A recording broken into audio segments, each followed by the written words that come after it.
Good afternoon again. My name is Alex Cooley. I'm the current director of the Harriman Institute here at Columbia University, professor of political science. It is my great pleasure to introduce this event, both because of the fascinating book that Professor Sahadeo will be talking about, Voices from the Soviet Edge, Southern Migrants in Leningrad and Moscow.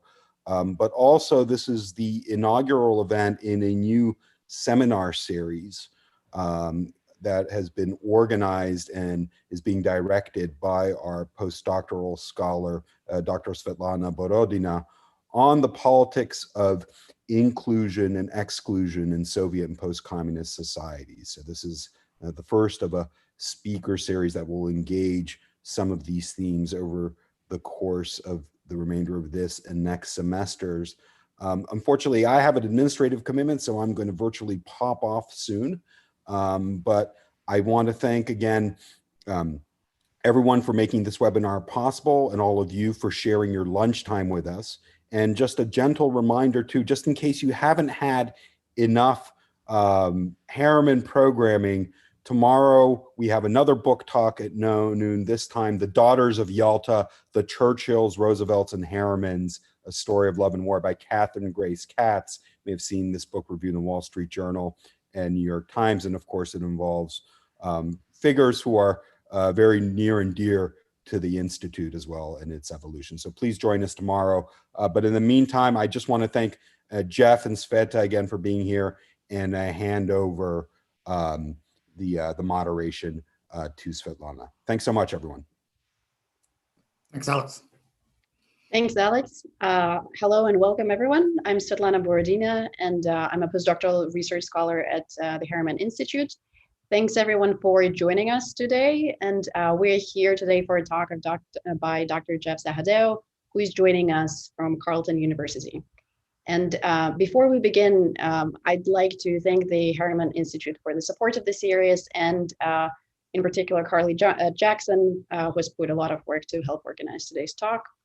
And the format of the talk today is a webinar. So some people are attending through Zoom, others would be watching it on YouTube.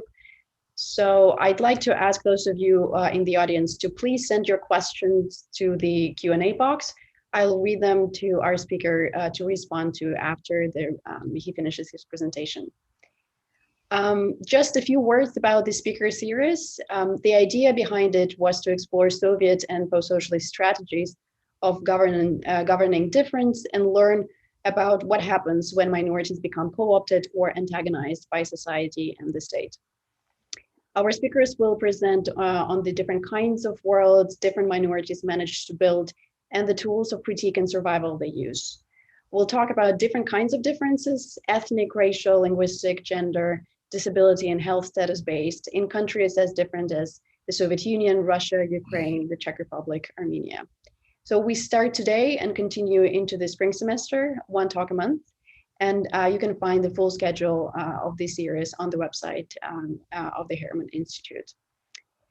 It's my great pleasure to introduce our speaker today, Dr. Jeff Sahadeo, a professor at the Institute of European, Russian, and Eurasian Studies and Political Science Department at Carleton University. Dr. Sahadeo is an expert on migration, diaspora, migration, and empire in Eastern Europe and Asia. He also works on issues of colonialism, nationality, frontiers, and borders in relation of power and the creation of identities and states. Dr. Sahadeo is the author of Voices from the Soviet Edge, Southern Migrants in Leningrad and Moscow, published by Cornell University Press in 2019. And we'll be discussing this book today. This book focuses on migration and interethnic contact between Asian populations of the former Soviet Union and majority Russians in the cities of Leningrad and Moscow in the post-World War II era. Dr. Sahadeo holds a PhD in history from the University of Illinois at Urbana-Champaign. His works appeared in many journals. He's also the author of two other books: Russian Colonial Society in Tashkent, 1865 to 1923, and a co-editor of Everyday Life in Central Asia, Past and Present. Today he'll speak to us on the concept of friendship of peoples and racism in the Soviet Union. Without further ado, please join me in welcoming Dr. Jeff Sahadeo. Thanks, Sveta, and so I just get my screen up here. Thanks to you, Sveta, and thanks also to Alex and to Carly as well for her technical prowess. And thank you to all in the audience, either those of you on Zoom or on YouTube. I know it's been a long fall of virtual events, and I'm really glad that you're spending your lunchtime with us today. Thanks also to Book Culture for the book tie-in as well, and I appreciate that. What I would accomplish today is taking this speaker series, moving it forward through looking at the dynamic of inclusion and exclusion of minority populations, in this case, migrants from the Soviet South, so the Caucasus and Central Asia, people of ethnicities, Georgians, Armenians, Azerbaijanis, Turkmen, Uzbeks, etc., and really understand how they were involved in the projection of at once a Russian, Soviet, and global project, which was the building of a socialist city in Moscow in the 1970s and 1980s in particular. I'm going to present quite a nuanced picture between the two poles that Sveta mentioned, the pole of racism and the pole of the friendship of the peoples. And I'll just start a little bit with racism. I actually start after the project conceptualized in my mind, which was really in the 1990s, but I began it in about 2003, and most of my interviews were 2003 to 2010.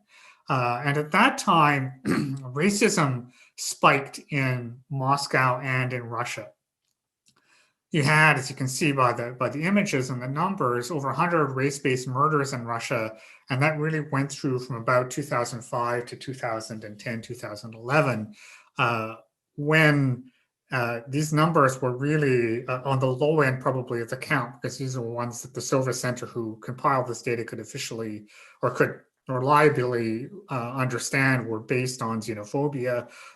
There were lots of attacks to the streets were not particularly safe in Moscow for people who looked brown or black or whatever non-Slavic appearance, particularly those from Central Asia and the Caucasus. So as I began the project and started to think about it, because I really conceptualized this in the early 1990s, just by seeing, when I first went to Russia, the numbers of people there who were from the Caucasus and Central Asia. I considered that perhaps I would find somehow the roots of this racism in the Soviet Union, and that this didn't just appear from nowhere. So I took it as a set of questions for people as I began oral histories. I didn't get as far as I thought with the initial question set, because when I used the term racism or racism, the Russian equivalent, most of my correspondents, my informants, would not really think about that as something they experienced in the Soviet Union. Racism was something that happened in the United States. So I'll talk a little bit about how I eventually got to understand how these ethnic differences, which I would maybe call racism, but they wouldn't, came to be expressed. But I also then, one of my early surprises, in addition to not really getting the responses I wanted in terms of racism, and these were even just in informal conversations as well, was to look at the friendship of the peoples, Druzhba Narodov, which was a concept that I had always passed off as a little bit of a empty slogan from the reading I had done. And you can see these images of these people handing flowers to Stalin. These are people from the Soviet South. And I didn't really consider it might have a lot of heft behind it. But as you can read by the quote there, and by many people that I met, and I remember the first time I went to Kyrgyzstan after I started this project, and listening to some of my friends, and I threw out the topic to them, threw out the slogan to them. They say, look, the friendship of people is like, I'm Russian, I married an Uzbek, my cousin married somebody from Chechnya, we have friends from these republics, and said, come over to my house and I will show you the friendship of peoples. And this was more than 20 years after the Soviet Union. So I started to think that maybe this slogan did have something behind it. And I began to also investigate this a little bit more carefully and the questions that I posed to my informants and also in the research that I did otherwise through newspapers and the like. And so I'm going to use these as two ideas on one side or the other of inclusion and exclusion. Even as I mentioned, the responses of my informants are very personal, very nuanced, and we're going to see both dynamics at work in the Soviet Union and see how they both, in fact, then are perpetuated after the USSR falls, to the extent that I have time to talk about that. But really a uniquely Soviet dynamic and socialist dynamic that I think is quite fascinating. So just a little bit about the book, for those of you who haven't looked at it. Voices from the Soviet Edge, which I compiled researching for about a decade before it came out last year with Cornell. The main, certainly not only source base, is 75 oral histories collected over the years that you see with Soviet citizens from the Caucasus and Central Asia. So these are ethnic, again, Tajiks, Uzbeks, the like Azerbaijanis, who lived, worked, and studied in Leningrad and Moscow from 1953 to 1991, mostly in the 1970s, from the late 1970s onwards, just because that's when there were far more migrants. Migration really started to increase as the economic and social societal differentiation between center and periphery grew in the Soviet Union. And one of the main findings I talk about in the book, which I don't really have time to get into here, is that in the Soviet Union, social and geographic mobility were intimately linked with Moscow, especially right at the top of the pyramid, in terms of if you wanted to grow, you wanted to advance in Soviet society, you would move from village to town, town to city, city to district capital, to Republican capital, then to Moscow for education, professional opportunities, for any number of advantages that the Soviet system offered. And these were, as the Soviet Union went on, more and more clustered in what they called their showcase cities. Moscow at the top, Leningrad and Kiev perhaps close behind, and then the Republican capitals and so on and so forth. So I started to try and understand this and understand how these migrants that I talked about in the book came to be part of Moscow or not part of Moscow society in the 1970s and the 1980s through these oral histories, through newspapers, and a little bit through archives. I didn't find as much useful in the archives, and oral histories was really what I wanted to probe, to understand how these people felt about their experiences in the Soviet Union. So I'm going to start by looking at Soviet traders and just a few vignettes before I talk a little bit more about the conceptual issues that come in terms of looking at racism and friendship of the peoples in the Soviet Union. And I talk about these traders, this is mainly from chapter 6 of my book, because it was their presence in Moscow in the late 1970s and early 1980s and through perestroika that really crystallized the sense of otherness between the Slavic and non-Slavic populations in Moscow. Before that, many, if not most, of the migrants from the areas that you're seeing highlighted there, the Central Asia and the Caucasus, were students, professionals. So they were a little bit less visible because they were sort of absorbed in larger universities, larger institutes. But once you started to get traders coming in the late 1970s, early 1980s, trading on street corners, trading on markets, trading at the entrances to metro stations, bus terminals, depots, and the like, that's when this presence became very real for many Moscow citizens. And you can see many of them got there by train or by airplane, and I'll talk a little bit about that as we move through as well. So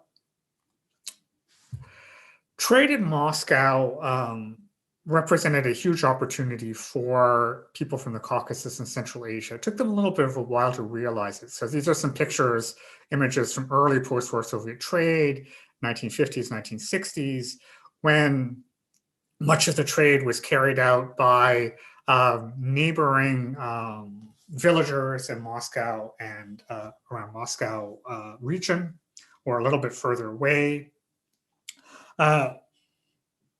Moscow was always a city where people came to trade, and by the 1970s, 1980s, you had about 1 million traders and shoppers in the city itself, coming from nearby. The so-called sausage trains or salami trains that would take people back and forth from cities outside Moscow on day trips to buy food and to buy goods.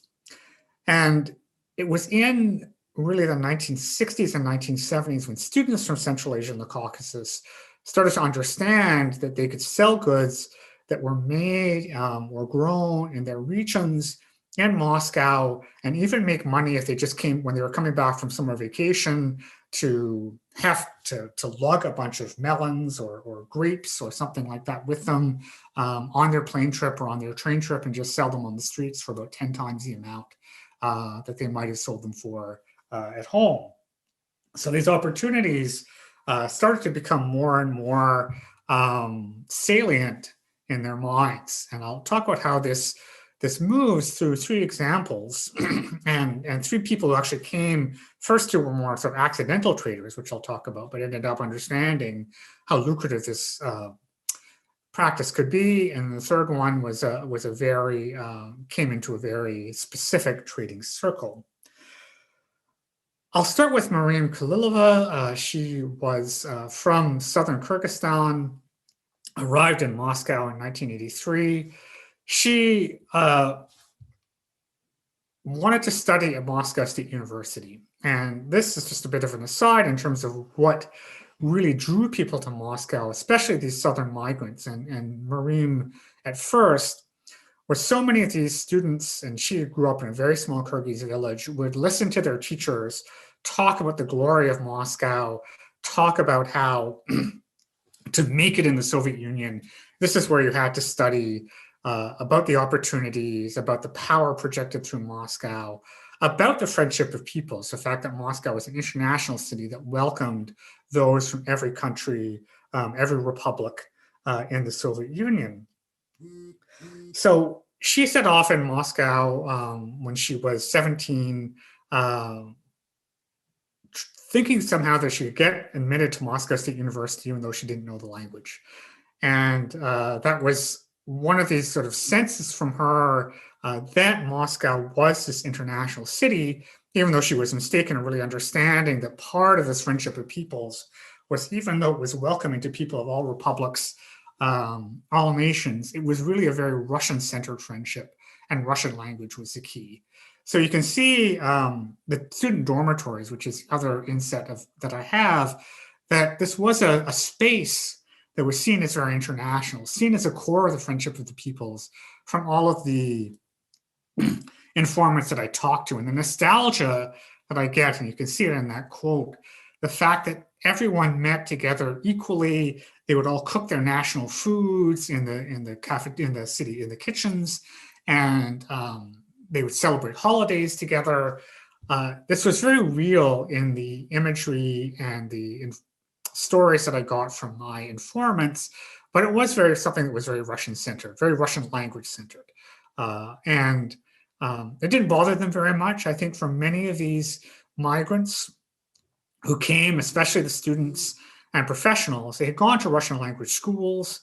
They were comfortable. They understood for them that if they were in the RSFSR, the Russian Soviet Federated Socialist Republic, Russian was their language and they should expect to speak that. And in fact, it bothered them far less than if they went to the capitals of their own republics, say to Tashkent or Baku, where even there they might be expected to speak Russian because of the large Russian diaspora there, and the fact that urban capitals were expected to be also Russian language centers. It annoyed them much more if it was in their own republic than if it was in Russia itself. So Maryam tried to get into Moscow State University. She wrote the entrance exams and failed miserably, unsurprisingly, because the exams were in Russian. She was only 17 at the time. She didn't feel like she wanted to go back to her home city labeled a failure. So she started to hang around Moscow, trying to decide what she could do, and started to meet people from her own republic. And one of the unexpected findings in my book was trying to think about how Moscow worked as an international city, where these people lived. And I kind of expected when I started my research that I would find ethnic neighborhoods like you would find in London, you would find in Paris or New York, where Georgians gathered, where Uzbeks lived. I didn't find any of that in the Soviet Union. And Soviet housing practices were not really the sort where you could decide where you wanted to live. So I lost out on that. But as I started to do my research, I began to find these sites of international contact, or these sites of friendship of the peoples, where it was identified to me that this is where you went to experience this friendship. The dormitory was the first one that I just mentioned. Lenin's mausoleum was another one, which I thought was quite amusing. Having been there and having lined up there in 1992, even after the Soviet Union ended. But you can see the lines that went out there, and a number of my informants said if they were ever lonely, they hadn't met a fellow Kyrgyz or Uzbek or Armenian, they would just walk down to the Friendship of the People, to the Lenin Mausoleum, look at the lineups, and undoubtedly they would find some tourists from Yerevan or from Tashkent who were waiting for Lenin's tomb, and they just look at their clothing and look at who they were, maybe start a conversation, and they feel very happy about that. This fountain that I have there is from the All-Union Exhibition Center in Moscow, Vediyadha, and that's actually the fountain of the Friendship of the Peoples, with one symbol, one figure from each republic, and republics all had their own national exhibitions there. So that was another place where a lot of Soviet citizens went. This is the Aragvi restaurant I have down at the bottom. National restaurants as well. The Uzbekistan was another one. Many of the republics had restaurants that represented their cuisine in Moscow, and that was another place that they went. And they considered these welcoming places for them, or sites where even if they didn't have their own neighborhoods, they could gather and they could feel like Moscow was an international city.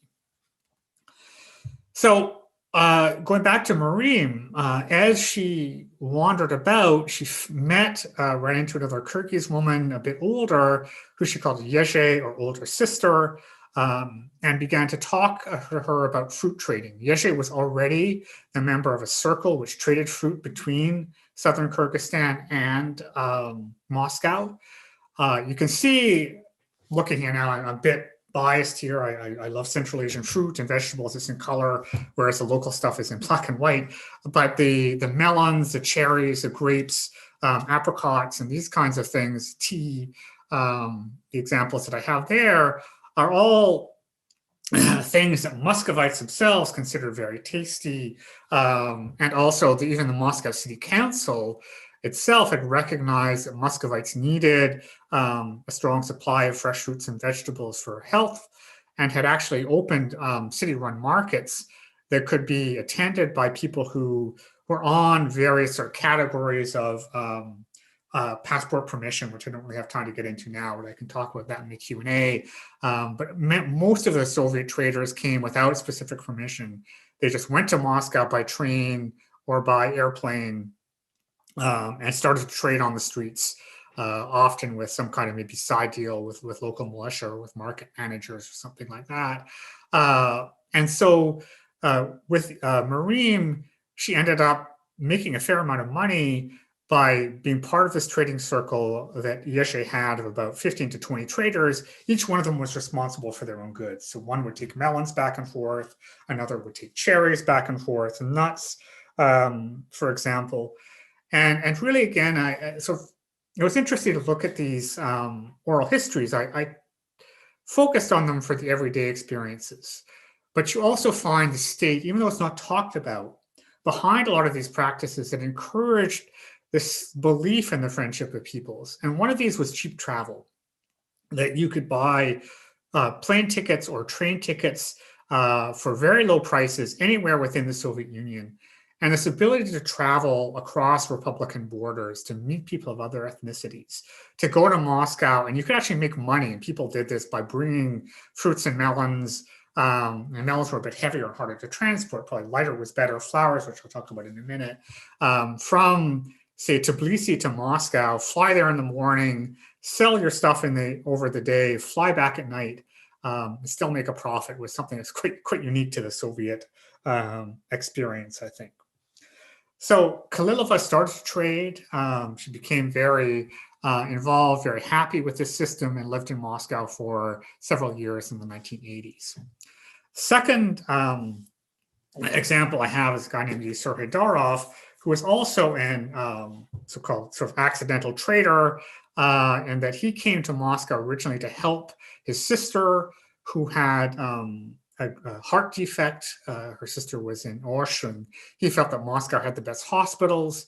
He came during the time of Brezhnev's death, which was an inconvenient time because people used this as an excuse to close any kind of institutes that they had, or not to deal with any extra problems. They were technically in mourning, although he realized that he believed this was mostly an excuse for people to just take time off. He received a lot of challenges in terms of why he should be there. You can see the quote there from a doctor. Eventually, he was able to finance his, or he was able to get his sister admitted to a hospital. It wasn't very clear by Soviet regulations if people who are not Moscow residents could go to Moscow hospitals, but by agreeing to pay for it, pay for the operation and pay for the recuperative care, one hospital managed to take him in. And it was on the side, once he saw all the fruit traders from the South in the early 1980s, that he decided to stay. And again, another network that I found that was sort of an example of the friendship of people, even though it came from, people talk about the army often, the Soviet army, as this place where racism and national prejudice was very prominent. And certainly there was that, the Eurasian, the hazing that went on in the Soviet army was often on ethnic basis. And people from, I did have a number of informants who talked about being hazed, who talked about prejudice against people from Central Asia, particularly in the army. But also what happened in the army was you had this broad network of people from different republics that formed, and army buddies became a large trans-Republican connection. And so Haydarov came to Moscow because he had a Ukrainian army buddy who was living there and working that he was able to talk to and get him set up there, and then live there as he went back and forth and traded. So he could, when he was in Moscow, he would trade at this person and live at this person's place. Just like Kalilova, trying to calculate how much he could take by train or by plane and make the most money. You're talking about perishable goods here as well. But just before Haydarov came, to go back for a minute, Haydarov came in 81 after Brezhnev's death, when there was actually a new generation of Moscow traders, because the older generation had actually been sent away, although some of the same ones came back. And the Moscow Olympics was actually a bit of a turning point, I think, for the way that Moscow was seen as an international city. And you actually see the people who are there now on the slide, who are actually so-called limitchiki, or people who worked in Moscow on limited work permits to build the Olympic sites. And you had a number of them who gained exposure from Moscow to Moscow there, and I think started to initiate a wave of migration that came in the 1980s. But even as they were preparing for the Moscow Olympics, this first wave of traders who was there in 1979, early 1980, that caused this discomfort to Moscow residents, to the extent that they were seen as dirtying the city because they were selling fruit and vegetables, maybe leaving garbage on the streets. This is what was the popular perception, that the Moscow police cleansed, what they would call sort of a cleansing operation, took all these Central Asian traders off of the streets of Moscow and did what was called, or in terms of my informant's views, they were taken to the 101st kilometer. So they were taken 100 kilometers away from the center of the city, where the Moscow internal passport zone was, and dumped at the train station outside of there. with the idea that they were supposed to go back to their own republics. So again, you look at the sort of blend of inclusion and exclusion, but because there was no internal border in Moscow, these people could just sort of come back.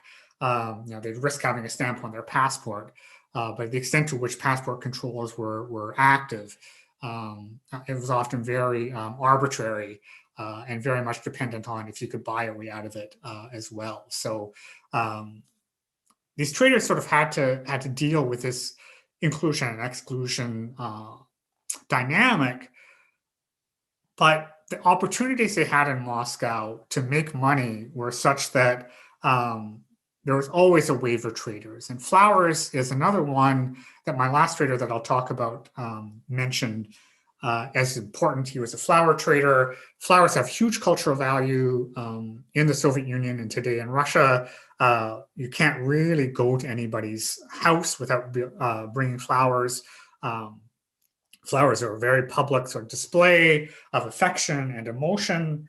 And by the 1970s, 1980s, people from Azerbaijan and Georgia in particular became very active flower sellers in Moscow, displacing a lot of people from Russian villages because the flowers from the Soviet South were more attractive often, had longer growing seasons. So Southern Caucasus flower traders became a sort of staple of Moscow life in the 1970s and 1980s. It was a hard life. Elnar Asadov recalled that his trading circle, which was very tightly controlled from Baku in Azerbaijan, started trading during the winter holiday season. So that started with the Great October Revolution, so early November in our time, and went through International Women's Day in February. So you were trading all winter long. These people are not really used to Moscow weather. They were not properly dressed for it. And so you can see Asadov's memories of being frozen, drinking vodka, trying to survive that challenge as well. And also really just he felt that he had the hardest time with racism in Moscow. And so I'm going to move now, just finishing this vignette, and with Asadov, who was the one who talked the most about racism and talked more specifically about what racism meant. Why I decided to use that term, even though when I talked to most of my informants, they talked not about racism in that term. They would talk about sort of national prejudice, xenophobia, discrimination, other terms that I equated to racism. So here are some of the words that were used against these people. So the word chorny, black, and there's some irony in that people from the Caucasus were called, Caucasians were called black, chornomazia, black snout, black ass as well. I tried and I could not find the origins to this term. Some people suggested to me that it came from Soviet encounters with African-American soldiers and the term black in the Second World War. I'm not quite sure if that's true or not, but it does start to become more and more prominent in Soviet discourse in the 1970s and 1980s as these traders start to come into Russia.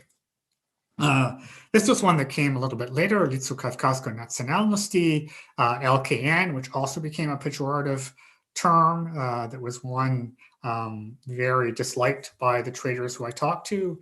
Torgash, petty trader, speculator, Eurasian, Southerners, Sinarilo, pork snout. Actually, it was Tatars who I heard tell me about that one. I didn't hear too many Caucasus people or Central Asians tell me about that, but that could just be my my interview set. One that they really hated, which was a term it took me a while to figure out, was panayechali.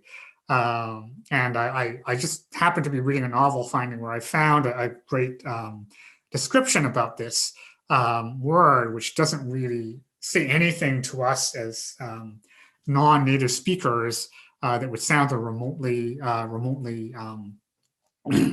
derogatory. But here it is, and you can see the definition and how it really became one that was disliked by the population that was subject to it. And these were mainly labeled at people from the Soviet Union, from the Soviet South. So non-Slavic, darker in appearance from the Central Asia and the Caucasus, so black hair.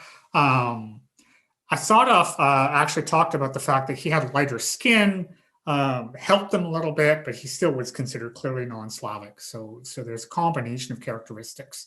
And traders dressed a little bit differently as well, so were more a greater target. They were far more visible on the streets. You started to get in the early 1980s a lot of stories from my traders of conflicts at the bazaar, people coming in between customers and sellers, accusations of cheating would usually start. This was one of the ones, or deadly riot. This is actually a Russian account of it that I found. This was not sort of the usual. Like I said, this was the only one I found. Usually it was much more everyday pushing and shoving, and then sometimes a militia coming in and favoring the customer and demanding the trader give their money back. But it was something that was on the minds of these traders, that this prejudice and this potentially violent discrimination could occur in the 1980s. So when I start to look at this, I like to think about what racism was and what Soviet racism was. So this category of blackness, which I found really interesting, again, given that these people the black was a relatively new term, some of these Caucasus people were quite fair, but it became a discourse and category to articulate these anxieties surrounding migration. And again, and like London and like Paris, these people are coming from sort of former colonial peripheries in the late 20th century to these European capitals. So this was a phenomenon that was happening in London and Paris in the 1950s and 1960s. You had very violent race riots in London and Paris, much more than you had in Moscow. And you had the everyday discrimination as well, which I found more of in the Soviet Union than I did find of actual violence. Oops, sorry. I decided to use the term race because skin color, hair texture, physical features, and behaviors were things that my informants talked about as labeling them as different. And even though they would consider the term based on national categories, I found it equating to what we understand as race, because it talked about things rooted in biology and transmitted through culture. So in this sense, I feel pretty comfortable in talking about a Soviet racism. And this idea of otherness in general. So blackness became a term to subsume various categories of post-colonial migrants. And the spectrum, I mean, this is what I talk about in the 4th chapter of my book. Even a comment, I think probably, and certainly for me, some people in the audience, this question of where do you come from? Especially when a person speaks the language very well, it feels like they're integrated into Soviet society, into Soviet Moscow, becomes very derogatory, moves from that to abuse and to violence. And you can see Asadov's quote there on how he felt he was treated in Moscow. So again, I would say that this dynamic was very nuanced. What you didn't get, I didn't find in my question set, or didn't find in my research, was violence, deadly violence, like you found in London or you found in Paris, for example. There were some murders of African students in 1963 and a protest on Red Square. I think that did wake up the Soviet state to the fact that that their desire to have this friendship with peoples, which had fairly clear foreign policy goals and integrationist goals as well, had to involve a sense of not allowing any kind of violence on the basis of race or nationality or skin color. And I would say without outside of my traders, and my traders would generally talk about sort of everyday violence and violence by the militia, but they almost always praised the Soviet state as setting a fairly safe field for operations, that they were generally felt safe in Moscow before perestroika. Things changed perestroika, which I don't think I have time to talk about. Before sort of the last few years of the Soviet Union, they felt safe walking the streets of Moscow at any time of night. And I have this little, at the bottom of the slide, this sort of mumio, which is a compound built in Central Asia. And that was one example of the friendship of peoples that I had from Haydarov, because most of these people, Krylova and Haydarov, would talk constantly about the friendships that they made with people that were their customers. And because of this personal connection they had with them, these people would, this was one Russian doctor who wanted this tonic that he asked Haydarov to get, that he got, and as a result got to stay in his apartment. So there were these very real examples of the friendship of peoples, I think, that became clear in my studies. And it's the reason why that these traders like to accentuate the fact that the friendship of peoples existed then. And I tried to start to think about this, and I'll maybe sort of close with this and move into questions and maybe talk a bit more about perestroika if I have time when things change. But again, this idea of the friendship of peoples I found had real resonance because it had some heft behind it. Common citizenship. So everybody were Soviet citizens. They could travel freely across the Soviet Union. These residence permits that were required in cities like Moscow and Leningrad were very unevenly enforced. And the fact that you had a Soviet passport often was enough to allow you to be in the cities because tourists were allowed in. There are various categories of stay. The sense of common purpose I found was really fascinating as well with the friendship of people. So even people who felt the sort of everyday prejudice against them in Moscow still felt like they were part of a bigger Soviet mission. And this was an internationalist mission as well. So that really struck me when I was thinking about the friendship of peoples. I talked about the ease of travel again, spatial mobility. You could, for a very cheap price, travel by train, travel even by airplane. And the sense of a meritocracy that the Soviet Union, you could be somebody like Krylova. I mean, Krylova didn't speak Russian, so she didn't get into Moscow State University, but you could, from a small town, dream about going to the top universities, wherever they were, in their own world, in their Soviet world. And to them, especially when I sort of think of the nostalgia factor, which I haven't had much time to talk to, when these people who are older now, I was interviewing them, they were in their 50s and 60s, felt much more enclosed within their own smaller republics. They didn't have access to that broader Soviet world anymore. So it made a lot of sense to me that these were very positive memories. And this general sense of physical safety that I mentioned before. Also, too, I had to think about my interview strategies and the fact that it was hard for people, it's hard for people in interviews, it's not just me, I doing a lot of research on this, to talk about racism, to talk about the pain of feeling humiliated, of feeling like you were, there was something beyond your control. So most people in their interviews wanted to stress the positive things that happened in their life, how they overcame barriers. So they tended to dismiss racism a little bit at first. It was only later in the interviews I found, often when I started to try and probe a little bit more on specific incidents or specific feelings, when I had a willing subject, that I was able to get this sort of sense of racism that came afterwards. So again, this focus on personal success was what I found the most telling in the interviews. And I think about nostalgia too, and the sense of success. Nostalgia is often talked about in terms of people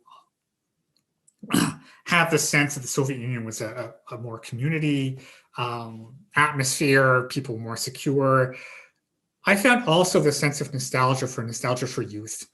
Just the people that I talked to when they were in Moscow, in Leningrad, they were there in their 20s, they were young, they had the whole world in front of them, and they like to relive those times as very positive times in their life. So that's the nostalgia for the 1980s that I saw, was more a nostalgia for youth than it was for anything else. So I'll just close by saying things were different in perestroika, and I can talk a little about that more in the Q&A, where this roots of this present Soviet racism, although it's declined in the last 5 years, I really started to find, and I'll just close with one slide, and this is as this racism was building up that I talked about in the late 1970s, early 1980s, start to come out as perestroika allowed for greater sharing of information. And this quote at the top from Victor Astasios, The Catching of Gudgeons in Georgia in 1986, this thing started to become discussed, and a more free press allowed these opinions to be shared a bit more. And you can see the result in 1990 when things got bad in Moscow, that many of the traders and people who were there had to make a decision in 1990, 1991, whether to stay or leave, even though the profits they were making were probably better than ever because of the shortages in Moscow and St. Petersburg.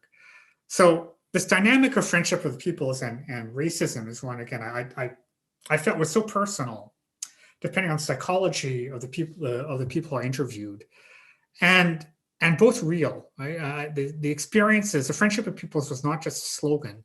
There were feelings that underlied it, feelings of solidarity, opportunities that underlied it, state policies that underlied it, and then with racism as well. There were reasons why these people felt this way. It was clear that the Russians were the favored nation in the Soviet Union, not just in Moscow, but across the country. And as traditionally happened in the Soviet, even before the Soviet Union, as I talked about in my first book, this equation of trade and making money with non-Russian populations who were exploiting Russians to do it was very clear.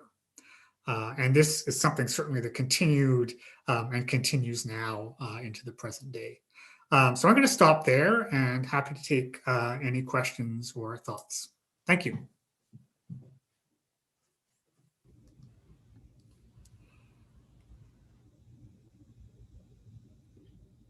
Thanks, Jeff. Can you hear me? Yes, I can. Oh, perfect.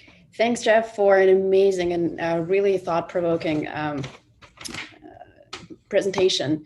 I think I'm going to start with a few questions that I have, but I would like to remind our audience that they can post their questions to the Q&A box or post them on YouTube, and we'll read them, and I'll read them to Jeff. I'm really curious about the concept of Druzhba Narodov and what kinds of differences were actually appreciated. And in your book, you mentioned that the process of depoliticization of difference. And I'd like to hear you speak more about how depoliticized it was, what kind of mechanisms existed to enforce social, economic, or political equality or inequality. And yeah, I'll just stop at that. Sure. Yeah, I think one of the ones that my informants talked about the most was, and I hinted a little bit in the presentation, was the quota system for universities. So like every top university in Moscow and Leningrad had a certain number of spaces for people of each republic.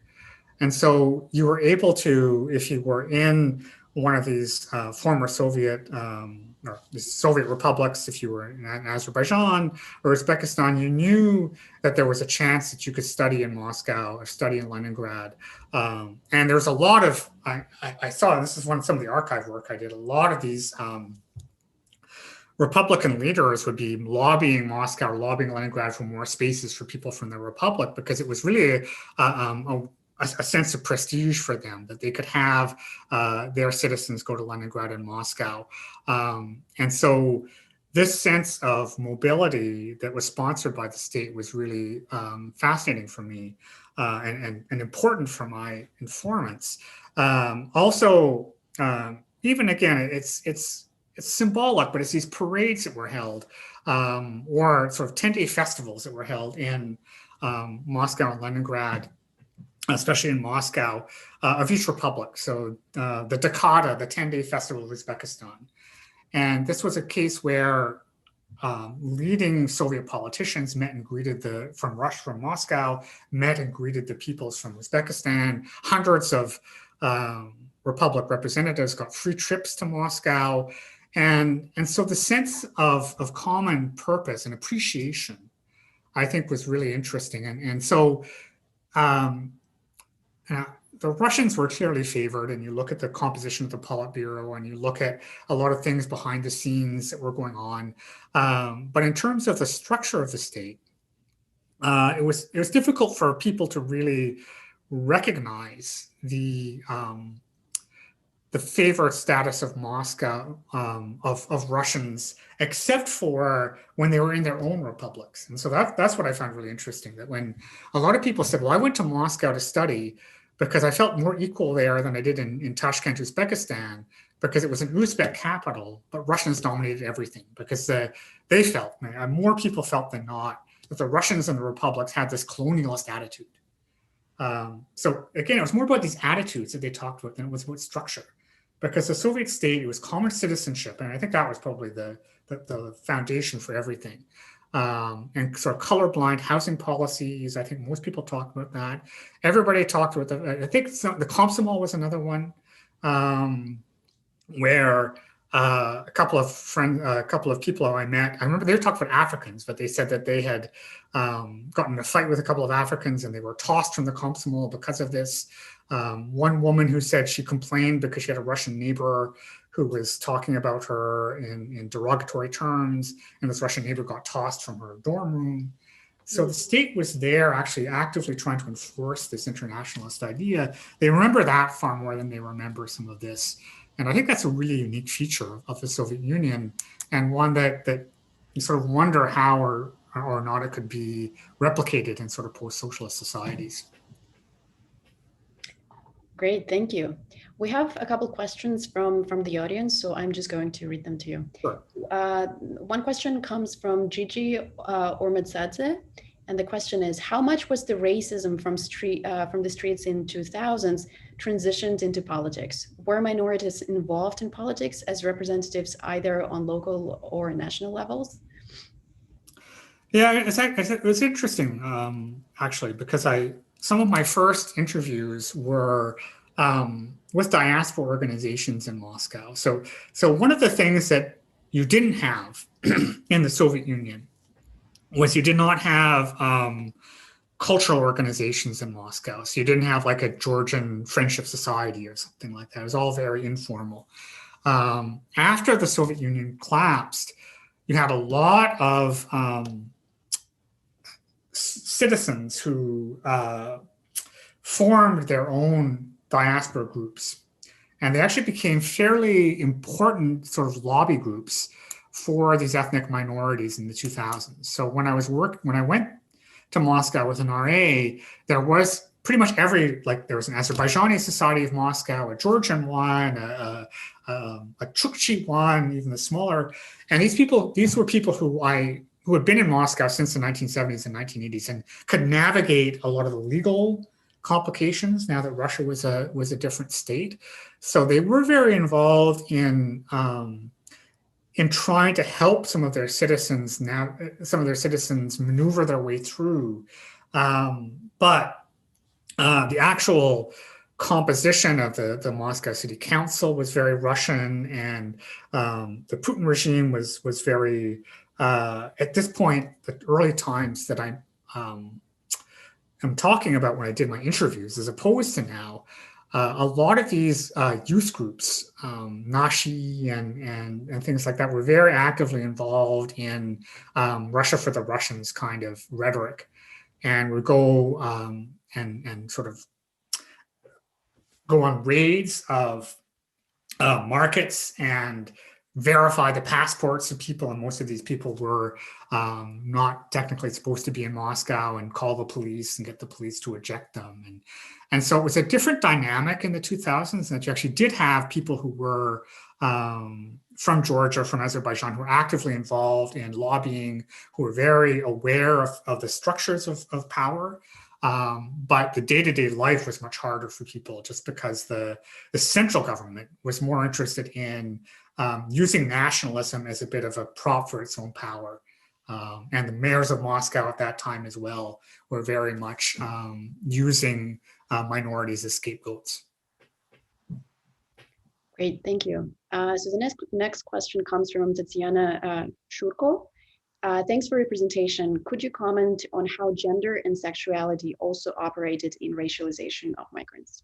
Thank you. Yeah, it was interesting actually, and I'm glad you included both of those categories because they're a little bit different. I mean, I didn't find as much about gender as I hoped to, and I think that's because the people who I interviewed, who grew up generally in the 1960s, 1970s, they didn't think as much about gender as a category.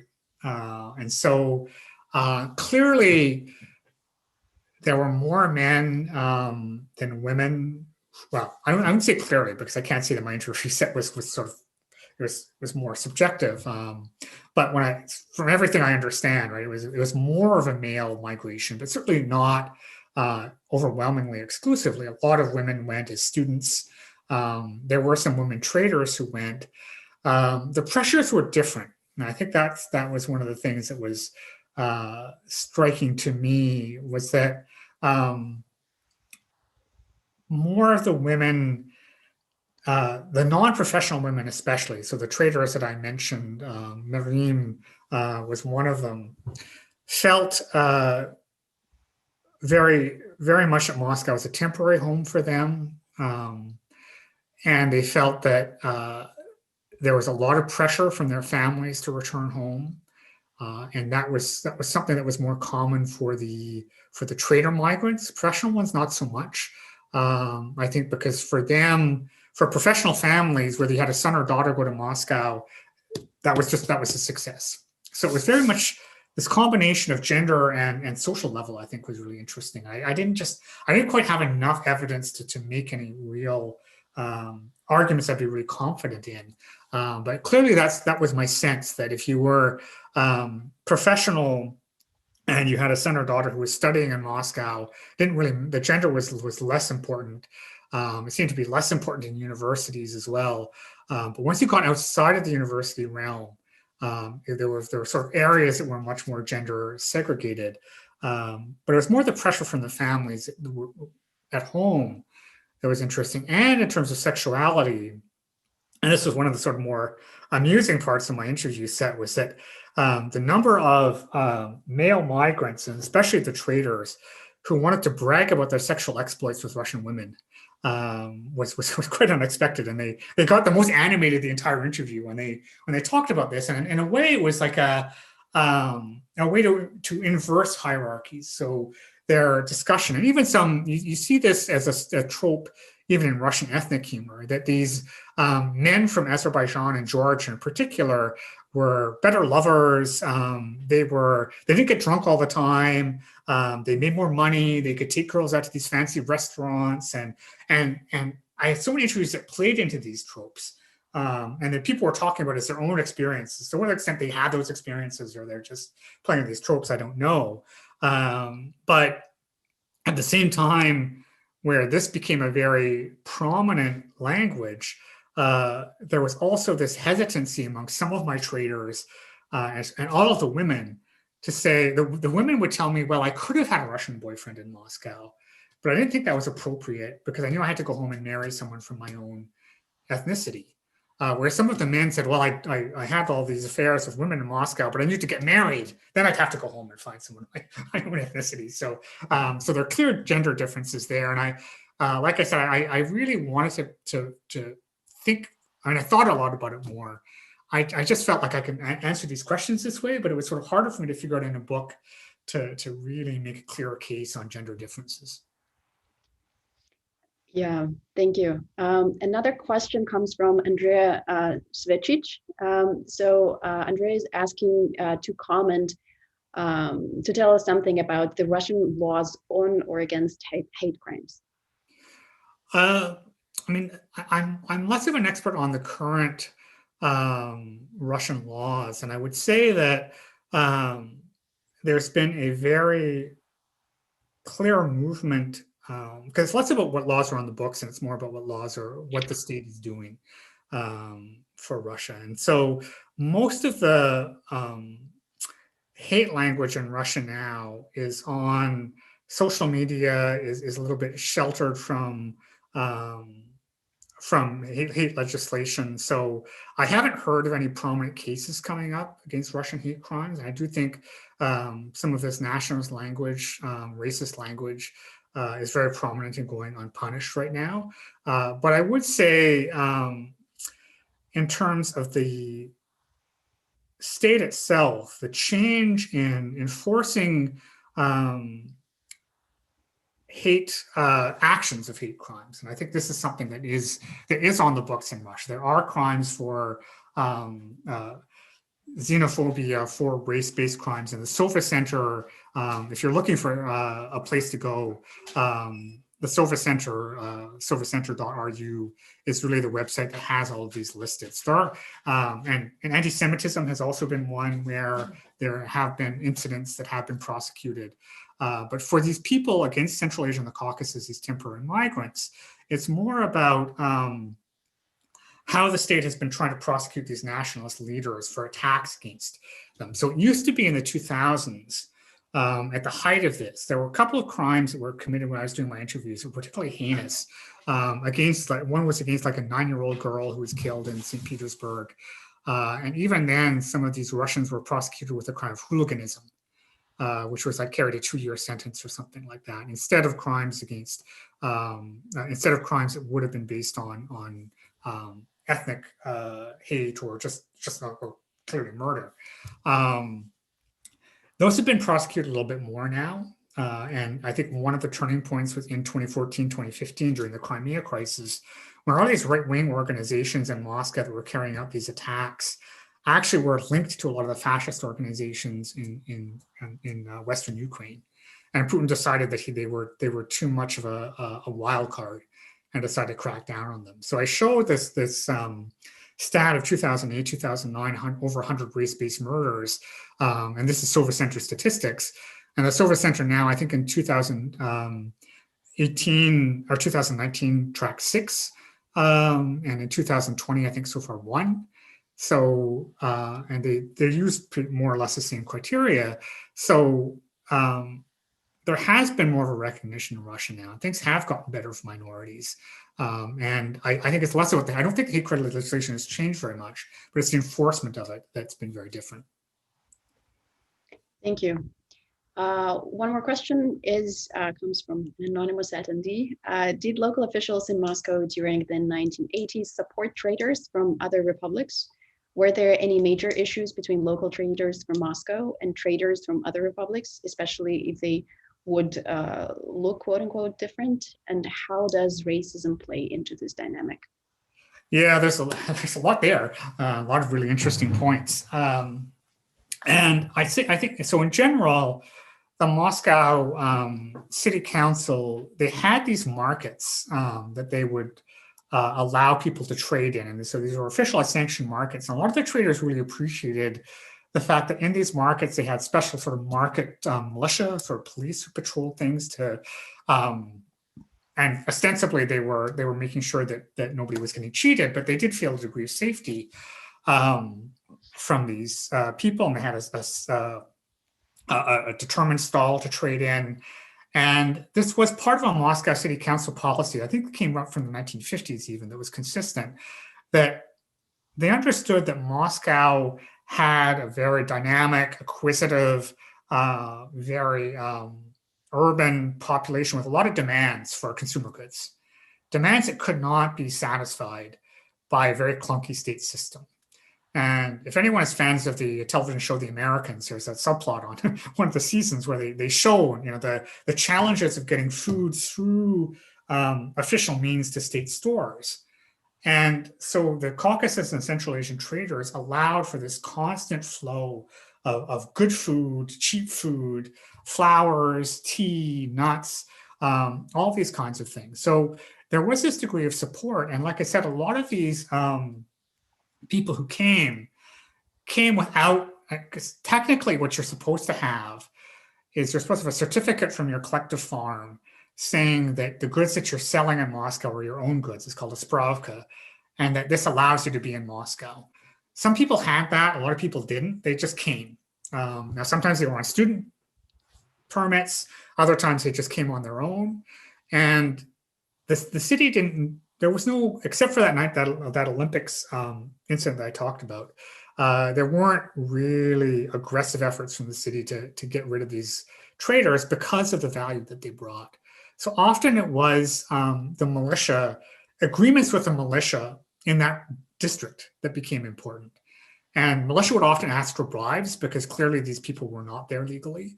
So you had to figure out how much you were going to bribe people. Sometimes you could pay a bribe, and even then the militia would wait till the end of the day when you had a lot of money in your pocket and they would rob you. So there was a lot of frustration towards the militia in Moscow.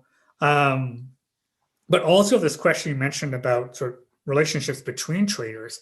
I got so much discussion of Azerbaijani traders as like being the most aggressive and the most pushy, deciding to try and force Central Asian traders out. And even